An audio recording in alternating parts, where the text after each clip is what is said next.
दोस्तों, क्या आप जानते हैं कि आप अपने पीएफ अकाउंट से पीएफ का पूरा पैसा निकाल सकते हैं? अगर नहीं जानते हैं तो उसका एकदम लेटेस्ट प्रोसेस आज की वीडियो में मैं आपको बताने वाला हूँ। नॉर्मली आपकी कंपनी द्वारा आपके पीएफ का पैसा 3 अलग अलग अकाउंट में जमा कराया जाता है। एम्प्लॉइज कंट्रीब्यूशन में, एम्प्लॉयर कंट्रीब्यूशन में और पेंशन कंट्रीब्यूशन में। तो आज की वीडियो में आप जानने वाले हैं कि इन तीनों अकाउंट में से पूरा पैसा किन कंडीशंस में निकाल सकते हैं। पैसा निकालने के लिए लेटेस्ट ऑनलाइन प्रोसेस क्या है, साथ में मैं आपको ईपीएफओ द्वारा हाल ही में की गई कुछ नई अपडेट्स के बारे में भी बताऊंगा, जिन्हें आपका पीएफ विड्रॉवल से पहले जानना बेहद ही जरूरी है। दोस्तों, full PF withdrawal claim online apply करने से पहले कुछ ऐसी इम्पोर्टेंट बातें हैं जिन पर आपको ध्यान देना जरूरी है, क्योंकि अगर आप इन बातों को ध्यान में नहीं रखते हैं और अपना PF withdrawal claim online apply कर देते हैं तो आप बड़ी प्रॉब्लम में फंस सकते हैं। आपके पीएफ का या फिर पेंशन का पैसा अटक सकता है। ये इम्पोर्टेंट बातें क्या है, वीडियो के दौरान आपको मैं बताऊंगा, तो वीडियो को शुरू से आखिर तक पूरा देखिएगा, स्किप मत कीजिएगा। दोस्तों, वीडियो शुरू करने से पहले अगर आपने मेरे चैनल को अभी तक सब्सक्राइब नहीं किया है तो प्लीज सब्सक्राइब जरूर कीजिएगा,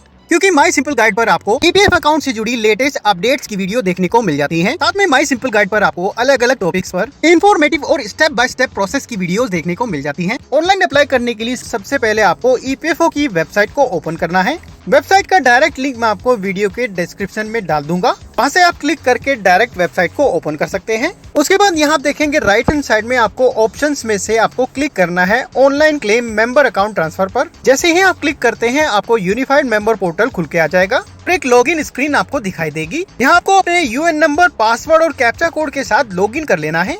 जैसे ही आप अपने पीएफ अकाउंट में लॉगिन करेंगे तो कुछ इस तरह से आपको होम पेज दिखाई देगा।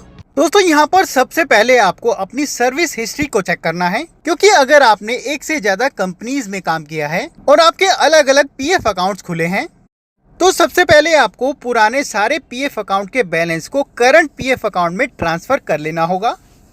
अगर आप पुराने पीएफ अकाउंट के बैलेंस को करंट पीएफ अकाउंट में ट्रांसफर नहीं करते हैं और फुल पीएफ विड्रॉवल क्लेम को अप्लाई कर देते हैं तो उस केस में आपके करंट पीएफ अकाउंट का पैसा तो निकल जाएगा और पुरानी कंपनीज के पीएफ अकाउंट से पैसा आप नहीं निकाल पाएंगे। उसके बाद पुराने पीएफ अकाउंट से पैसा निकालने के लिए आपको बहुत सारी परेशानियों का सामना करना पड़ सकता है। तो फुल पीएफ विड्रॉवल अप्लाई करने से पहले आपको ये इंश्योर कर लेना है कि आपके पुराने सारे पीएफ अकाउंट का बैलेंस आपके करंट पीएफ अकाउंट में ट्रांसफर कर दिया गया है या नहीं, और ये आप पीएफ पासबुक पोर्टल पर लॉगिन करके अपनी पासबुक देखकर चेक कर सकते हैं। अगर आपका पीएफ ट्रांसफर हो चुका है उसके बाद यहीं पर सर्विस हिस्ट्री में आपको चेक करना है कि आपके सारी कंपनियों का या फिर एक कंपनी में अगर आपने काम किया है तो उस कंपनी का डेट ऑफ एग्जिट अपडेट है या नहीं, क्योंकि फुल पीएफ विड्रॉवल आप तभी अप्लाई कर सकते हैं जब आप नौकरी छोड़ चुके हैं और आपको नौकरी छोड़े 2 महीने से ज्यादा समय हो चुका है और आप अनएम्प्लॉयड हैं।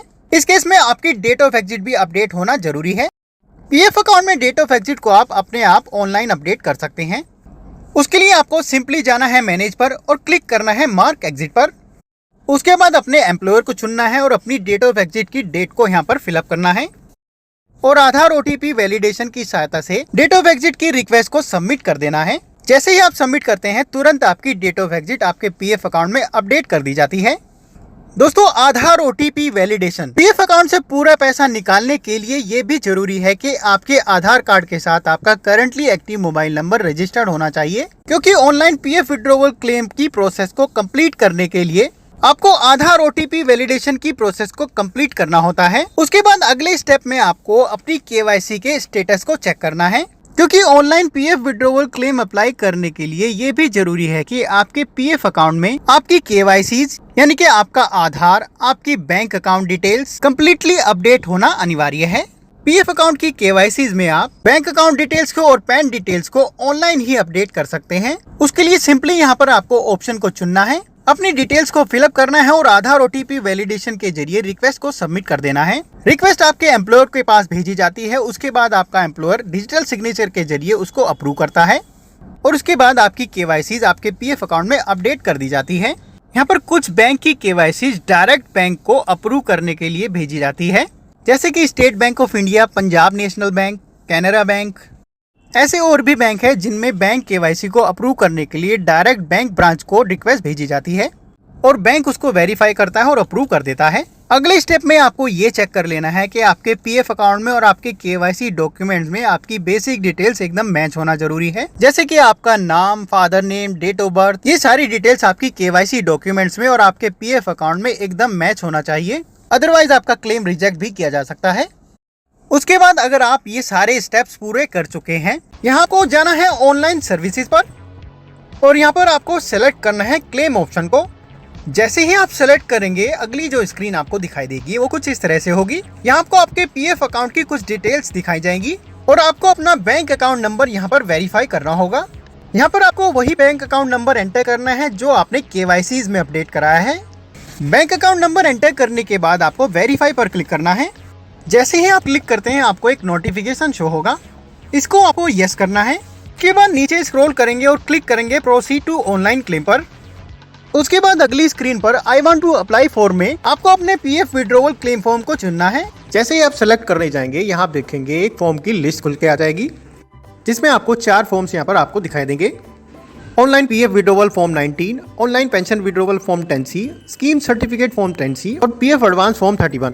अपने पीएफ और पेंशन का पूरा पैसा निकालने के लिए सबसे पहले आपको अपने पीएफ विड्रॉवल फॉर्म 19 को फिलअप करना है। उसके बाद पेंशन विड्रॉवल के लिए यहाँ पर फॉर्म 10C को सेलेक्ट करना है। दोस्तों यहाँ पर आपको ध्यान देना होगा, सबसे पहले आपको फॉर्म 19 को ही यहाँ पर सबमिट करना होगा, उसके बाद ही फॉर्म 10C को यहाँ पर सबमिट करना है, अदरवाइज ईपीएफओ रूल्स के मुताबिक आपका क्लेम फॉर्म रिजेक्ट कर दिया जाएगा। यहाँ पर सबसे पहले पीएफ विड्रॉवल फॉर्म 19 को सेलेक्ट कर लेना है। जैसे आप सेलेक्ट करेंगे, नीचे आपको कुछ ऑप्शंस खुल के आ जाएंगे। उसके बाद नीचे आप देखेंगे अपलोड फॉर्म 15G। दोस्तों फॉर्म 15G एक डिक्लेरेशन फॉर्म होता है जो उस केस में भरकर सबमिट किया जाता है अगर आपका पीएफ विड्रॉवल अमाउंट 50,000 रुपए से ज्यादा है और आपका सर्विस पीरियड 5 साल से कम है, तो आपके पीएफ विड्रॉवल अमाउंट पर 10% टीडीएस एप्लीकेबल होता है। और अगर आपका पैन केवाईसी अपडेट नहीं है तो ये टीडीएस आपका 35% तक भी काटा जा सकता है। इस टीडीएस को कटने से बचाने के लिए आपको फॉर्म 15G सबमिट करना पड़ता है। फॉर्म 15G को आप ऑनलाइन डाउनलोड कर सकते हैं और भर सकते हैं और उसकी स्कैन कॉपी को यहाँ पर आप अपलोड कर सकते हैं। यहाँ पर आपको ध्यान देना होगा, केवल पीडीएफ फॉर्मेट में ही आप यहाँ पर फाइल को अपलोड कर सकते हैं और जिसका मैक्सिमम साइज 1 MB का होना चाहिए। उसके बाद नीचे अपने कंप्लीट एड्रेस को यहाँ पर फिलअप करना है। ये एड्रेस आपको अपने आधार कार्ड के अकॉर्डिंग फिलअप करना है। एड्रेस फिलअप करने के बाद नीचे आप देखेंगे upload scan copy of cheque oblique passbook. यहाँ पर आपको उस बैंक की चेक की कॉपी या फिर पासबुक की कॉपी को अपलोड करना है जो आपने अपनी केवाईसी में अपडेट कराया है और जिसमें आप अपने पीएफ का पैसा ट्रांसफर कराना चाहते हैं। दोस्तों यहाँ पर ध्यान देना है, जैसा कि यहाँ पर लिखा है, आपके चेक की स्कैन कॉपी का फॉर्मेट जेपीजी या फिर जेपैग फाइल में होना चाहिए और वो मिनिमम 100 KB और मैक्सिमम 500 KB की साइज की होनी चाहिए। स्कैन कॉपी में आपका bank account number, IFSC code, name clearly visible होना चाहिए। स्कैन कॉपी रीडेबल होनी चाहिए। अगर आपके चेक की स्कैन कॉपी रीडेबल नहीं है, क्लियर नहीं है, उसमें आपका bank account number, IFSC code या फिर नाम विजिबल नहीं है, तो आपका क्लेम ईपीएफओ द्वारा रिजेक्ट कर दिया जाएगा। तो यहाँ पर नीचे व्यू बटन पर एक बार क्लिक करके आपको अपने चेक की स्कैन कॉपी को एक बार देख लेना चाहिए कि वो क्लियरली विजिबल है या नहीं। उसके बाद नीचे इनके डिस्क्लेमर को सेलेक्ट करना है, चेक बॉक्स पर क्लिक करना है और नीचे गेट आधार ओटीपी बटन पर क्लिक कर देना है। जैसे आप क्लिक करेंगे, आपके आधार कार्ड के साथ रजिस्टर्ड मोबाइल नंबर पर एक ओटीपी भेजा जाएगा। उस ओटीपी को आपको यहाँ पर एंटर करना है और नीचे वैलिडेट ओटीपी और सबमिट क्लेम फॉर्म पर क्लिक कर देना है। जैसे ही आप validate OTP and submit claim form पर क्लिक करेंगे, आपका पीएफ विड्रॉवल क्लेम सबमिट हो जाएगा। और अगर आप अपने क्लेम एप्लीकेशन की एक्नॉलेजमेंट पीडीएफ फॉर्मेट में डाउनलोड करना चाहते हैं तो यहाँ पर क्लिक हियर पर क्लिक करना है।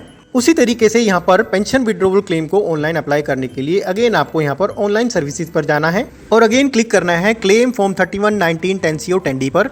अगेन आपको यहाँ पर अपना अकाउंट नंबर फिलअप करना है और वेरीफाई पर क्लिक करना है और इनकी वार्निंग को अगेन यहाँ पर एक्सेप्ट करना है और यस पर क्लिक करना है। उसके बाद नीचे again proceed for online claim पर क्लिक करना है।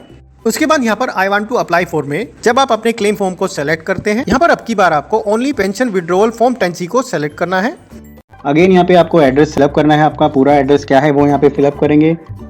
एड्रेस फिलअप करने के बाद आपको यहाँ पे कैंसिल चेक की कॉपी या फिर पासबुक की कॉपी यहाँ पे अपलोड करनी है। कैंसिल चेक और पासबुक की कॉपी अपलोड करने के बाद फिर से आपको नीचे इनकी टर्म्स एंड कंडीशन को यहाँ पे एक्सेप्ट करना है और चेक बॉक्स पर क्लिक करके उसको सेलेक्ट कर देना है। सेलेक्ट करने के बाद गेट आधार ओटीपी पर फिर से क्लिक करना है। जैसे ही क्लिक करेंगे, आपके रजिस्टर्ड मोबाइल नंबर, जो आधार के साथ आपका रजिस्टर्ड मोबाइल नंबर है, उस पर ओटीपी आएगा, उसको यहाँ पे आपको एंटर करना है और उसके बाद validate OTP and submit claim form पर क्लिक कर देना है। जैसे ही क्लिक करेंगे, आपका जो पेंशन का फॉर्म है यानी कि फॉर्म 10C भी आपका यहाँ पे सबमिट हो जाएगा और उसकी एक्नॉलेजमेंट के लिए फिर से आपको यहाँ पे क्लिक हियर पे क्लिक करना है और उसकी पीडीएफ एक्नॉलेजमेंट को डाउनलोड कर लेना है। तो दोस्तों इस तरीके से आपका जो पीएफ का बैलेंस है और जो पेंशन का बैलेंस है वो फुल्ली आप ऑनलाइन अप्लाई करके आप निकाल सकते हैं। वीडियो अगर पसंद आई है तो अपने दोस्तों के साथ शेयर करना मत भूलिएगा, और अगर आपकी कोई क्वेरी है तो आप कमेंट बॉक्स में लिखकर मुझसे पूछ सकते हैं। और ऐसी और भी वीडियोस के लिए लाइक और सब्सक्राइब बटन को प्रेस करना मत भूलिएगा। अभी के लिए धन्यवाद, अगली वीडियो के साथ फिर से मिलेंगे। All the best.